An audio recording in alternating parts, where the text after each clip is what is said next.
What would you do if you found this in a forgotten basement? A book so dangerous it was burned in public squares because it describes, minute by minute, what happens to you after your heart stops. It's not life after death. It's a journey. 31 days of transformations that challenge everything you believe. And the scariest part? The same revelations appear in Egyptian tombs, Aztec codices, and alchemical manuscripts. Today, I'm going to show you why this knowledge was censored for centuries, and how it can change your life before death arrives. And if you're still here, diving deep with me, let's make it official. You've got 5 seconds to like the video and subscribe to my channel. Comment 100% if you're done. Let's keep this journey going. In ancient Egypt, there was talk of the Book of the Dead, with instructions to traverse the underworld and face divine judgments. In Tibet, the Bardo Thodol describes intermediate states of consciousness after death, guiding the soul on its journey. Spiritualists speak of a progressive detachment from the body and ascension through vibrational planes. In some African and indigenous traditions, rituals last exactly 30 or 31 days, time considered necessary for the soul to adapt and find its path. Coincidence? Or ancestral knowledge fragmented over time? The manuscript in question, shrouded in mystery, suggests that these 31 days are a universal stage. It doesn't matter the creed, the name of the god, or the doctrine. There is a path the soul follows, marked by distinct phases, from denial to expansion, from pain to liberation. And the way we live here deeply influences how that process unfolds. But why would this book have been hidden? Why would anyone try to prevent this information from coming to light? Perhaps because knowing the afterlife would force us to live more consciously now. Perhaps because understanding death isn't an end, but a powerful beginning. No one knows for sure who wrote the manuscript.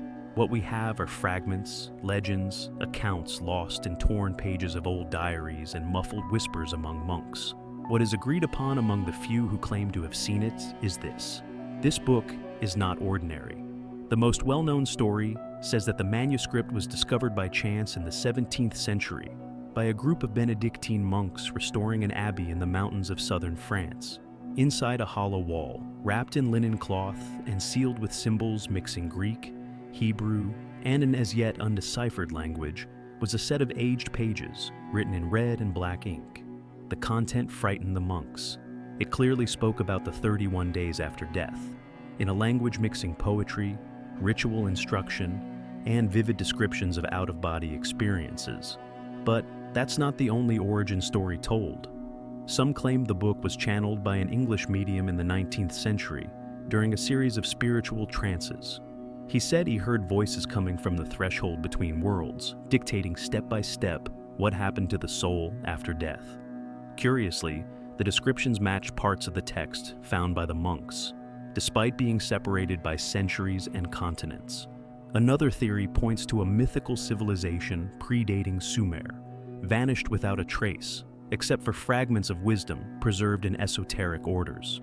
It is believed this civilization understood the cycle of life and death as part of an educational process for the soul, and that the 31 days were a kind of final stage of learning before the spirit moved on or returned. But why is it called the Forbidden Book? Not because it contains dark magic or dangerous invocations, but because it reveals what many systems of spiritual control don't want you to know: that the soul is free, that there is choice after death, that consciousness continues, and that what we do now not only builds our destiny in life, but also the path we will have to walk afterward. Some versions of the manuscript were burned. Others disappeared in mysterious fires.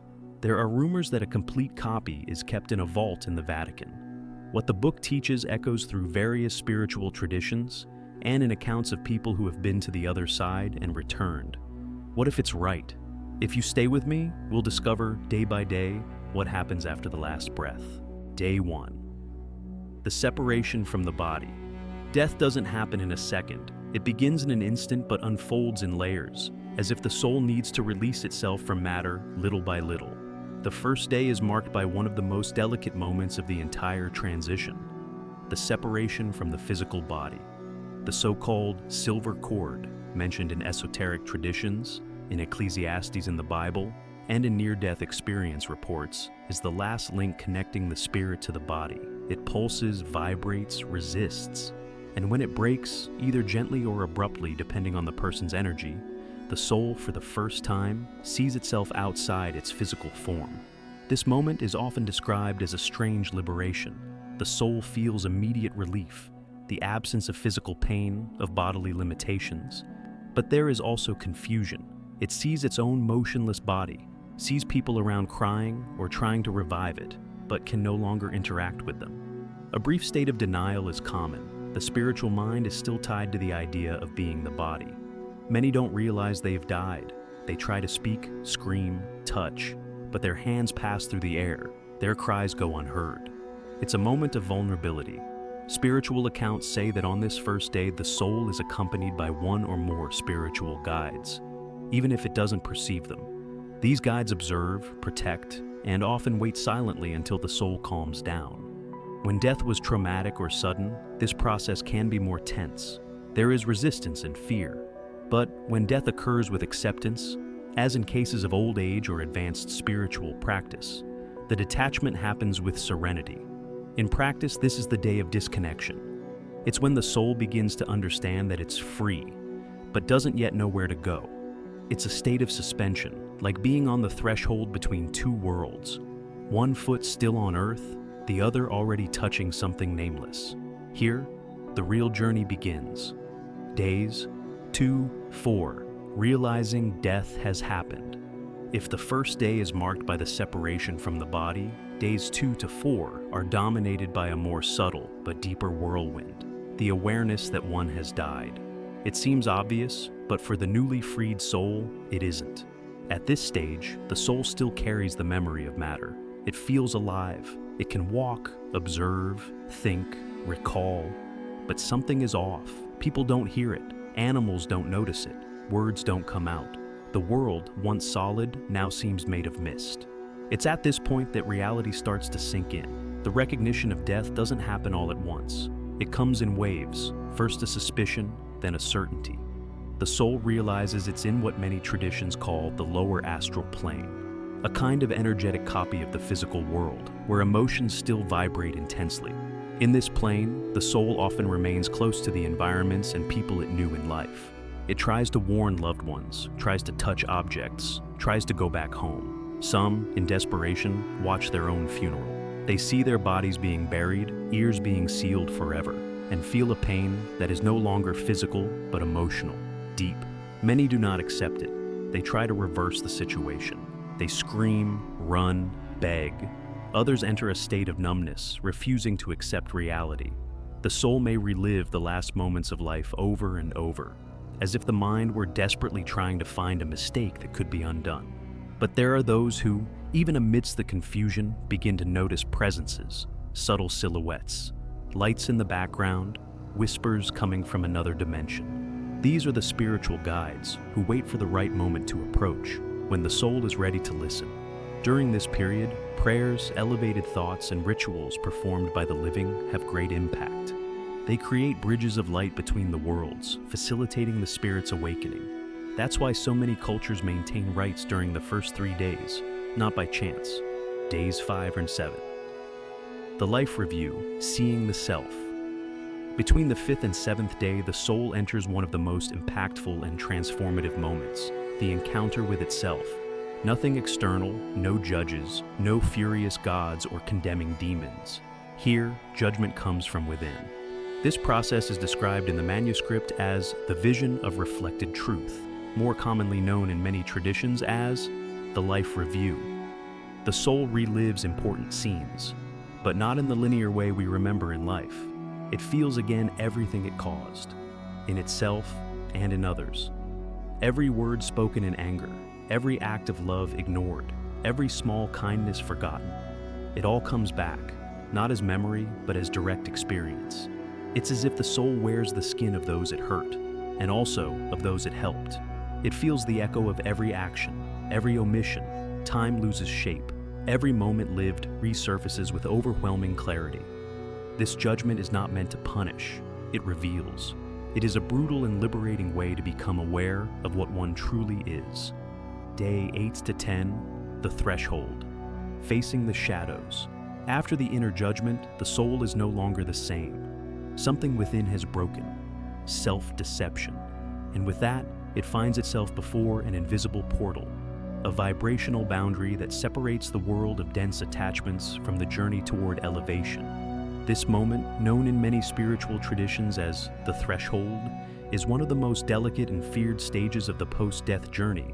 The threshold is not a place in the physical sense. It is a vibrational state, an intermediate zone, where everything unresolved, unforgiven, or misunderstood manifests. Fears take form.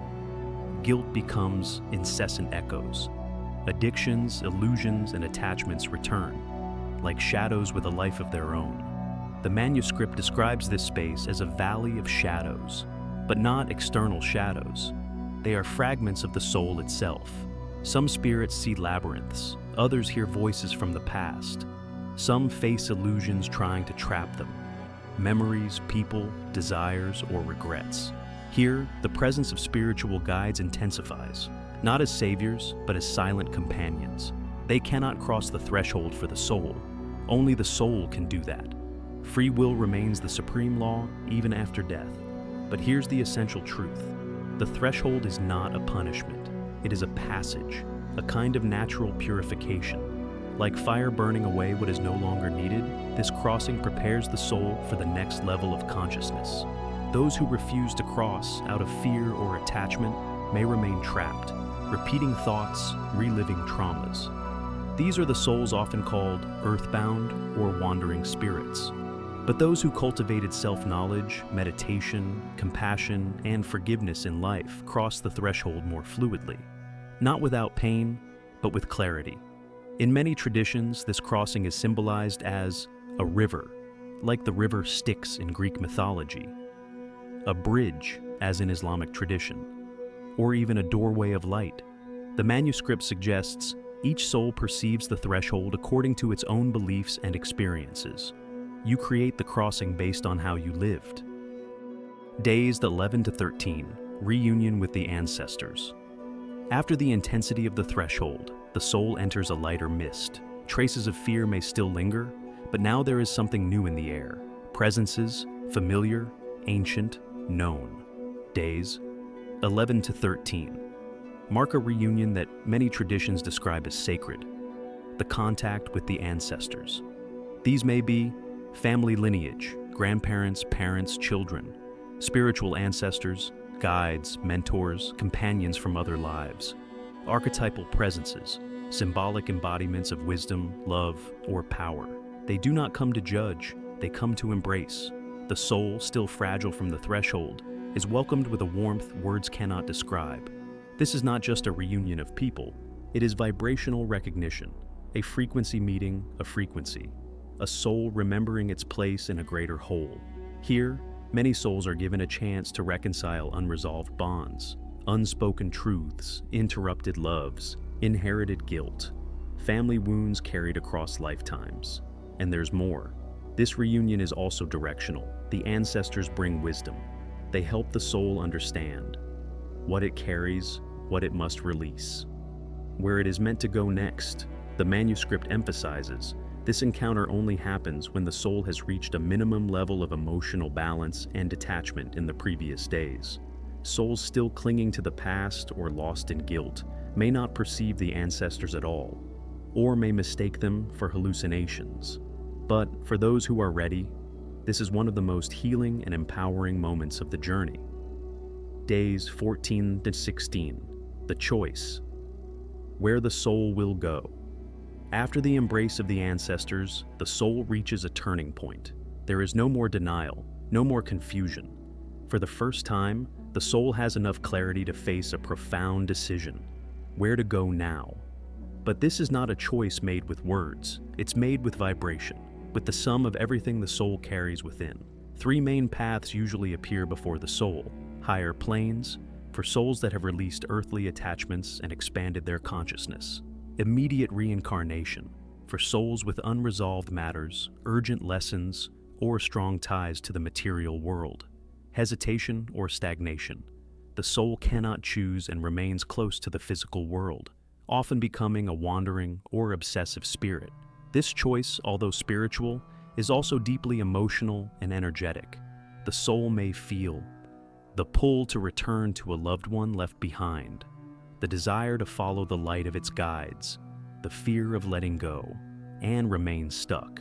But here's the powerful truth the manuscript reveals. The soul retains free will even after death. There is no imposed destiny. There is resonance, but the soul can still resist, accept, ask for help, choose love or fear.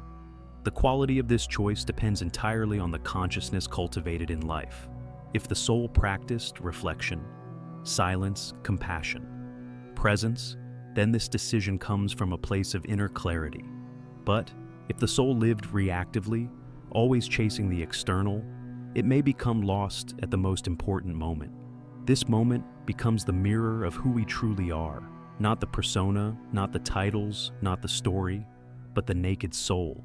Days of 17 to 20, the plane of memories, letting go.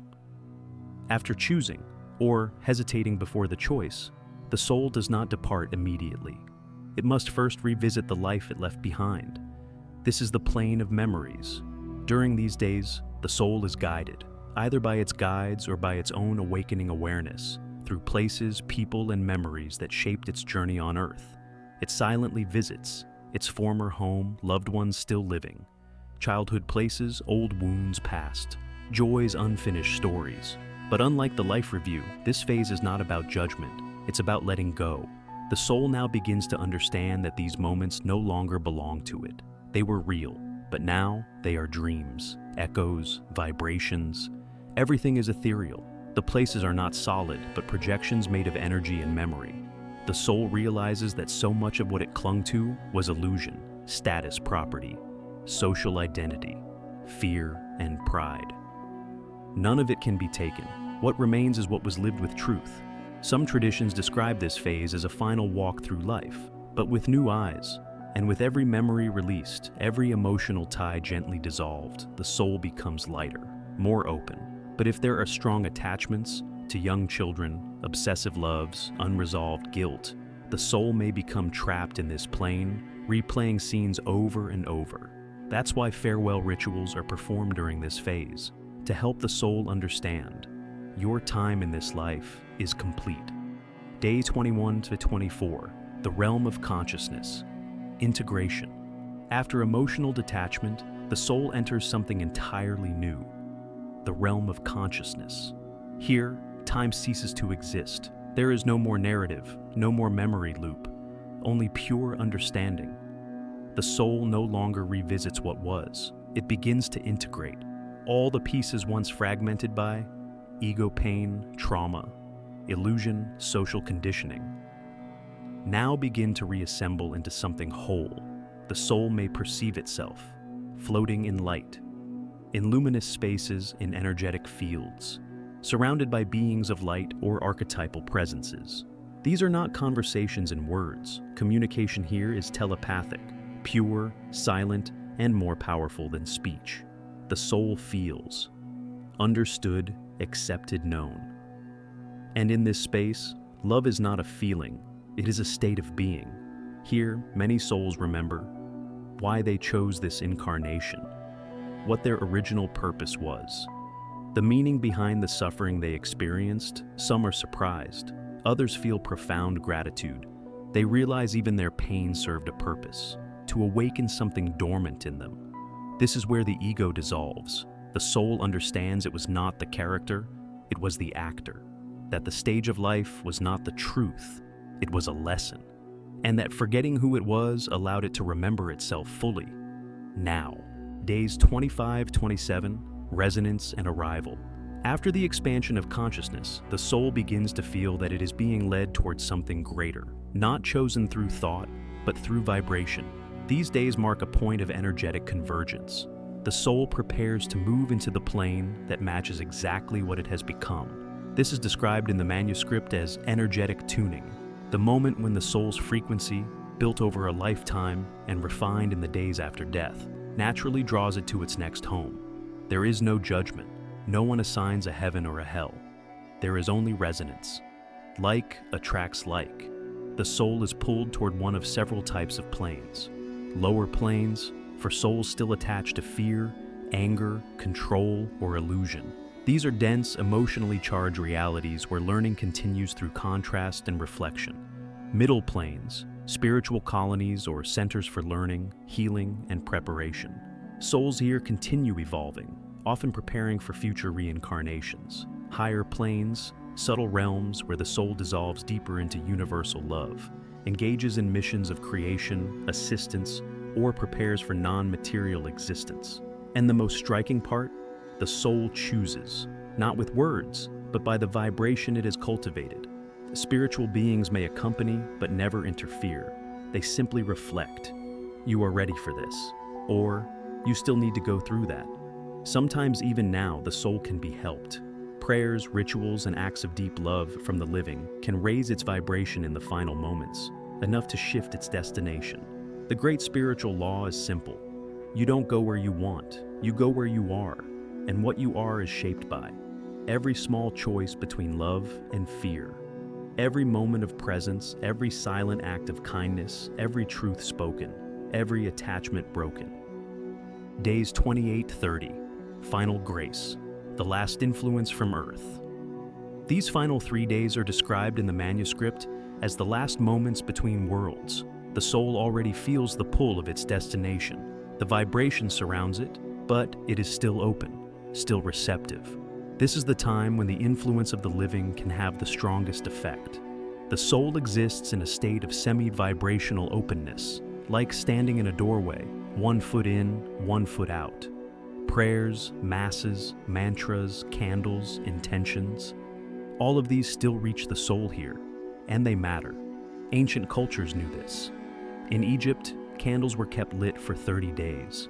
In Catholicism, the 7th day and 30th day masses are not just ritual, they are spiritual windows. In Spiritism and African traditions, this is when farewell ceremonies intensify. The soul feels the love sent to it. It responds to it. It can be comforted. It can even be lifted. This is the moment for the living to speak names aloud, to light candles, to say goodbye, to send light, even if they think no one is listening, because the soul is listening, it's watching, and it still remembers love. Day 31, the completion of the journey. Then, day 31 arrives, the final moment. The veil closes, the passage completes. The soul fully enters the plane its vibration has determined. There is no return. It is not an ending. It is a harvest, the result of every step taken in life and after death. The soul becomes one with its new home, to continue learning, to assist others, to rest, or to prepare for rebirth. And so, the journey, once feared as death, is revealed as transformation, not a fall into darkness, but an ascent into understanding. And what about us, the living? The purpose of this knowledge is not to obsess over the afterlife. It is to live differently now, because every fear faced, every truth spoken, every act of love chosen matters. Death is not an end. It is a mirror, a lesson, a homecoming. So, live not in fear of death, but with awareness of the soul you are shaping, one breath at a time. If you're ready to unlock even deeper truths about the universe, click on the next video. Your journey is just beginning.